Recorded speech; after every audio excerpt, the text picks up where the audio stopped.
Kagulat world, hindi na lang tennis fans ang nakatutok kay Alexandra Ayala, pati Hollywood stars, napalingon na.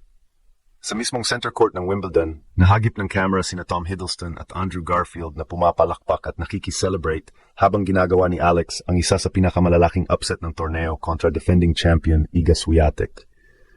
Ipinost pa ito ng official Wimbledon account at ayon sa Instagram count na nakita natin, umabot sa humigit kumulang 19.6 million views ang celebrity reaction clip. Hindi ito simpleng cameo. Isa itong malinaw na senyales na ang laban ni Alex ay lumampas na sa normal sports audience at pumasok na sa mainstream entertainment conversation. At hindi lang iisang video ang sumabog. Ang winning point ni Alex kontra Swiatek ay nasa paligid ng 30 million views, habang ang match highlights ay umabot sa humigit kumulang 20 million. May iba pang clips, ang emotional moments niya sa court, interviews, reaction ng kanyang mga magulang, at mga winning points na nakaipon din ng milyon-milyong views. Ibig sabihin, hindi lang isang viral hit ang nangyari. Buong Wimbledon run ni Alex ang naging content machine. Sa court, tinalo ni Alex si Swiatek, 7-6-9, 6-2, para maging unang Filipina na umabot sa second week ng isang Grand Slam. Kalaunan, natapos ang historic run niya kontra Jasmine Paolini sa fourth round 6-4, 4-6, 6-3. Pero sa usapin ng kasikatan, hindi nagtapos ang momentum. Dahil habang natapos ang laban, lalo namang lumaki ang Ayala Mania, mula Pilipinas hanggang London hanggang Hollywood. At simula pa lamang ito ng mas malawak na global star journey ni Alex. Pag-usapan muna natin kung bakit mahalaga ang eksenang sina Tom Hiddleston at Andrew Garfield ay nakitang pumapalakpak para kay Alex. Sa unang tingin, pwedeng sabihin na normal lang iyon dahil celebrity guest sila sa Wimbledon. Pero ang mas malaking punto rito ay kung anong laban ang pinapanood nila at kung sinong player ang naging sentro ng kanilang reaction. Hindi sila nahagip sa isang ordinaryong rally. Nandoon sila habang ginugulat ni Alex ang defending champion na si Iga Swiatek sa center court, ang pinakasikat, pinakaprestihiyoso at pinaka-iconic na entablado ng Wimbledon. At mismong Wimbledon ang nagbahagi sa Instagram ng video ni na Hiddleston at Garfield na nag-cheer habang tinatalo ni Alex si Swiatek. Kasama rin sa celebrity crowd sina Anna Wintour, Simone Ashley, Michaela Cole, Emma Corrin, Monica Barbaro at iba pang kilalang personalidad. Kaya hindi ito simpleng sports clip na umiikot lang sa tennis community. Ang audience nito ay may halo ng fashion, film, pop culture, international media at casual viewers. Kapag ang isang atleta ay nagsisimulang makakuha ng ganitong klaseng crossover attention, dito natin nakikita ang paglipat mula sa pagiging rising player tungo sa pagiging mainstream star. At ang teaming ay perfect. Hindi lang basta nanalo si Alex. Tinalo niya ang defending Wimbledon champion at world number 3, 7-6-9, 6-2. Sa opening set pa lang, kailangan niyang saluhin ang matinding pressure, mag-save ng 2 set points, at manatiling composed sa isang 84-minute battle. Pagkatapos noon, mas lalo niyang pinabilis ang laro at pinahirapan si Iga sa second set. Ang panalong iyon ang nagdala kay Alex sa fourth round at ginawa siyang unang manlalaro mula Pilipinas na umabot sa second week ng isang Grand Slam. Kaya natural lang na ang buong center court, kasama ang mga Hollywood stars, ay mapatayo at mapahanga. Pero ang mas nakakagulat ay ang digital aftershock. Base sa Instagram figures na nakita natin, ang celebrity reaction ni na Hiddleston at Garfield ay umabot sa humigit kumulang 19.6 million views. Ang winning point kontra Swiatek ay nasa paligid ng 30 million at ang match highlights ay nasa humigit kumulang 20 million.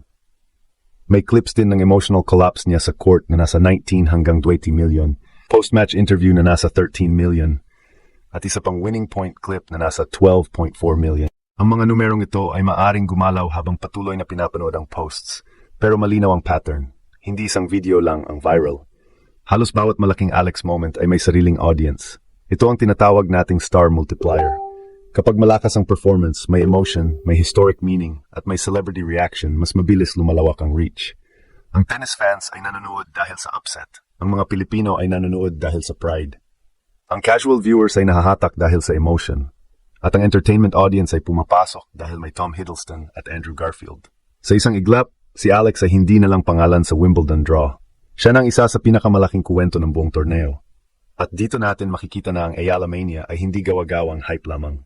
May malinaw itong tatlong pundasyon: historic performance, emotional connection, at global amplification. Una, historic performance. Bago pa man ang Swiatek upset, maayos na ang takbo ni Alex sa Wimbledon. Tinalo niya si Renata Zarazua 6-1, 6-2 at pagkatapos ay nalampasan si Maya Joint sa 3 sets, 3-6, 6260. Pagdating kay Swiatek, hindi siya umatras. Sa halip, ginamit niya ang kanyang bilis, anticipation, return pressure, at willingness na manatili sa mahahabang rally. Hindi man pinakamalakas ang serve niya, inamin din niyang hindi siya kabilang sa pinakamalalaking servers sa tour. Pero natutunan niyang gawing functional ang kanyang serve sa pamamagitan ng placement, variation, at mas magandang follow-up shot. Yan ang klase ng tactical maturity na madaling mahalin ng tennis audience dahil ipinapakita nitong hindi puro lakas ang kailangan para manalo. May utak, tapang, teaming at adjustment. Ikalawa, emotional connection. Ang mga video ni Alex na umiiyak, nakahiga sa court, yumayakap, nakangiti sa interview at nagpapasalamat sa crowd ay hindi scripted. Yan ang dahilan kung bakit paulit-ulit silang pinapanood. Nakikita ng audience ang bigat ng bawat point at ang kahulugan ng bawat panalo. Para sa mga Pilipino, dala niya ang isang bansang bihirang magkaroon ng ganitong moment sa Grand Slam singles. Para sa international fans, fresh ang personality niya. Expressive, vulnerable, pero fearless. Kahit pagkatapos matalo kay Jasmine Paolini sa 4th round, 6-4, 4-6, 6-3, iniwan niya ang center court na gumagawa ng heart gesture at ipinakitang proud siya sa kanyang run. Hindi man nagtapos sa quarterfinal, ang laban ay naging patunay na kaya niyang makipagsabayan sa isang former Wimbledon finalist sa 3 sets. Ikatlo, global amplification. Dito pumapasok ang official Wimbledon social media machine. Kapag ang tournament account mismo ang paulit-ulit na nag-post ng isang player, winning point, interview, emotional reaction, celebrity crowd at family reaction, lumalaki ang exposure sa mga taong hindi naman regular na sumusubaybay sa WTA. At sa kaso ni Alex, bawat clip ay may iba't ibang hook, may sports history, may Filipino pride, may upset drama, may Hollywood reaction, may family emotion, may youth appeal. Kaya hindi na pagtataka na ang views ay umaabot mula milyon hanggang halos 30 million. Pero kailangan din nating maging eksakto. Hindi natin dapat sabihing sina Tom Hiddleston at Andrew Garfield ay personal nang nagdeklara na fan sila ni Alex kung wala silang direct statement. Ang verified natin ay nakita silang pumapalakpak at nagre-react habang naglalaro at nananalo si Alex. Yun pa lang, sapat ng malakas na visual. Hindi kailangang dagdagan ng inventong quote dahil ang mismong video ang nagsasalita. Ang tunay na headline dito, nakapasok na si Alex sa crossover space kung saan ang tennis, celebrity culture, social media at national pride ay nagsasama. Maaring natapos ang Wimbledon campaign niya sa 4th round, pero ang brand ni Alex ay mas lumaki pagkatapos ng torneo. Kapag tumating ang susunod niyang malaking match, hindi na lang tennis fans ang naghihintay.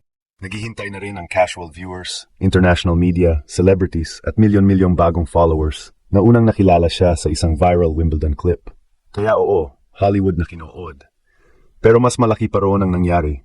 Pinatunayan ng Ayala Mania na kaya nang agawin ni Alex ang atensyon ng buong global internet.